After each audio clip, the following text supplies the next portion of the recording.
Good afternoon. Today is June 29th, and the other day I brought up carb cycling, and I kind of had an inkling in the back of my mind that someone was going to ask me what is carb cycling and how it works. Well, sure enough, someone did, and I promised them I would do a video on it. So I want to preface this with the information that there is no one way to do carb cycling. There are a variety of different ways that you can do that. And I'll give some examples of how to do that. But first, I want to explain what the basic premise is.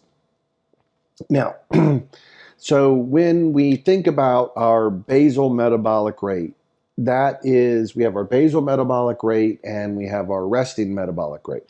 So with our basal metabolic rate, it's all the things that your body has to do to survive. And your body looks at this level, seeing how many calories it needs for your digestion and breathing and doing all that kind of stuff. Your resting metabolic rate includes part of that and no activity whatsoever.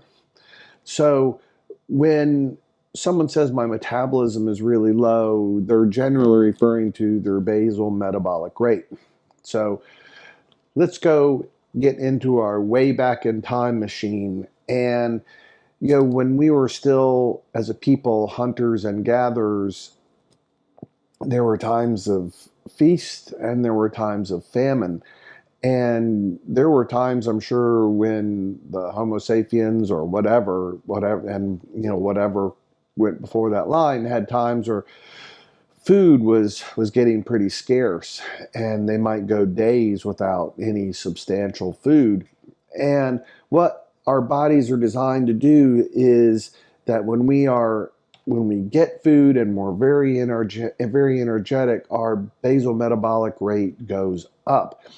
And the more muscle we have on our body, the higher our metabolic rate is going to be. And when there's periods of time when there's no food, your body senses this and it says, "Hey, I've got no food, and if I'm going to do this, if the body's going to survive, I need to make sure that I hold on to as much body fat as possible." Sometimes you'll hear people refer to this as starvation mode. And I've seen this, I hear the stories all the time and I've witnessed it for myself as a nutritionist. And it's generally 99% women, and I'm not trying to be biased or anything, but they starve themselves and then they wonder why they're not getting any results, why they feel like crap, and why they're still fat.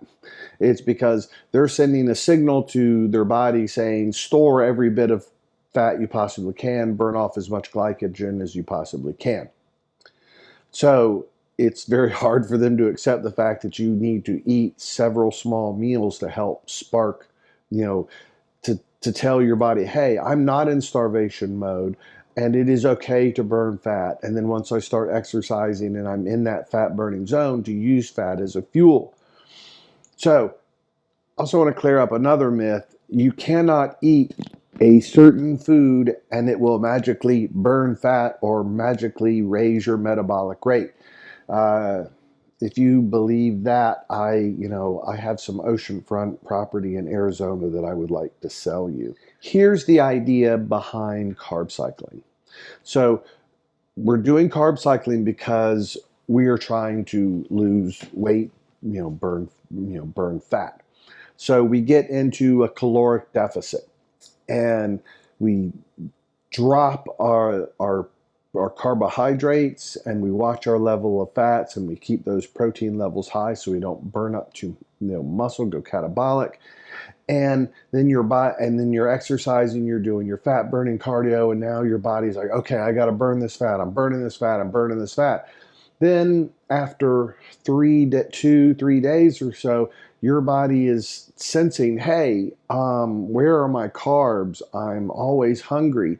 So now your body's thinking, okay, maybe I better drop my metabolic rate if I want to hold on to those carbs. So then what we do is we put the carbs back in, jump that glycemic index back up, get the insulin flowing back again, and now the thyroid and everything is saying, okay, we can maintain our metabolic rate where it needs to be.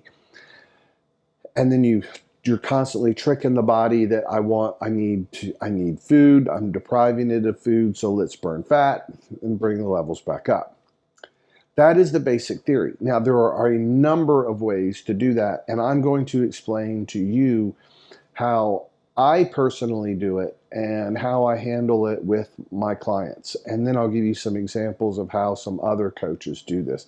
Because I said there's no one right way to do this. You have to pick what is best for you and works best for you, and just sometimes you just have to listen to your coach. So here's what I have traditionally done, and a little bit of tweaking. So we'll have 3 days that are really low carb, and then 1 day where we put the carbs back, and you get your glycogen levels back up again, and you feel like a normal human being. So exactly how do I do that, and how do I decide how much carbs? So generally, if you're getting like less than 35 grams of carbohydrate, now, just because eating 35 grams of rice is not the equivalent of 35 grams of carbohydrate. Get that in your mind. So here's the formula that I use. I use Ezekiel bread. And I have 1 slice of Ezekiel bread, and it weighs 34 grams, but it has 15 grams of carbohydrate in it. It's got 5 grams of protein, but I never count that toward my protein goal. And I know I'm going to get the question, what is Ezekiel bread? It is a mix of ingredients, and it is sprouted wheat, sprouted barley, organic sprouted millet, malted barley, lentils, sprouted soybeans, spelt, yeast, organic wheat, gluten, and sea salt. That's all there is to it. So no, it is not gluten-free, and I can't eat a lot of gluten, but 1 piece of this does not bother me at all. So when people look for this is in the freezer section. So if you're in the off season and you just like good hearty breads, they make one that has raisins and cinnamon in it, and the other good one is sesame. I prefer the plain. So I have 1 piece of Ezekiel bread is part of my very first meal. I normally keep this whole loaf in the freezer, and then I pull like 4 slices out of the bag, put them in a Ziploc bag, put them in the refrigerator, and so they de-thaw. So then I just replenish the stock as I go through. Then the only other carb that I'm going to have for the rest of the day is the carb that I get from my green beans, okra, zucchini, squash, whatever vegetables I'm eating. And that's not a lot. So in theory, when I run my numbers, I'm running 34 grams of carbohydrate for 3 days in a row.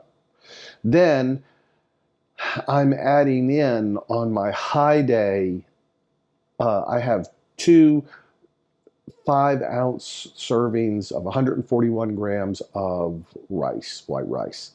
And I like to have that at my second meal, and then I have one at meal number 4 or 5.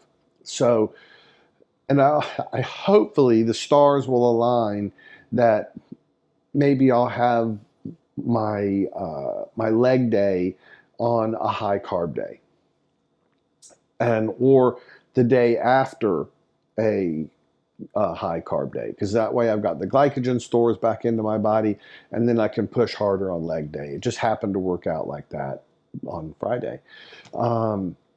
So during day 1, 2, and 3, day 1 is not so bad. Day 2, you start to feel it in your brain. Day 3, you feel like crap, man. and just, it's me personally. Not everyone feels this way, but on day 3, with very, very little carbohydrate in your brain, which is its primary fuel, I don't think straight. I have to write down math problems. Normally I can do math in my head. I can do square roots, all that kind of stuff. But I have to write out all this stuff down. Times, it just does not retain in my brain. And it is amazing that 1 5-ounce serving of rice in the next hour or so, I'll feel completely normal again. It's really weird how that works. So that's the way I run it. And I will run this, pretty much all up until show day, or not show day, I'll take that back, by peak week. Then starting on day 5, 4, and 3, that's when when your water loading and everything, when your water intake is up, that's when I start pushing the carbohydrate back in to get my muscles filled back out. So that's the theory, and that's how it should work. Let's talk about other ways that you can do this. Chris Aceto, this is from what I understand, and I'm sure he probably has multiple ways to do this too, but he'll have a high, medium, and low carb day. High days being on days where you have legs or really heavy back day, kind of a medium and a really low carb day based upon the type of workout that you're doing and the time in prep. Where you are in the time of prep and what does your body need.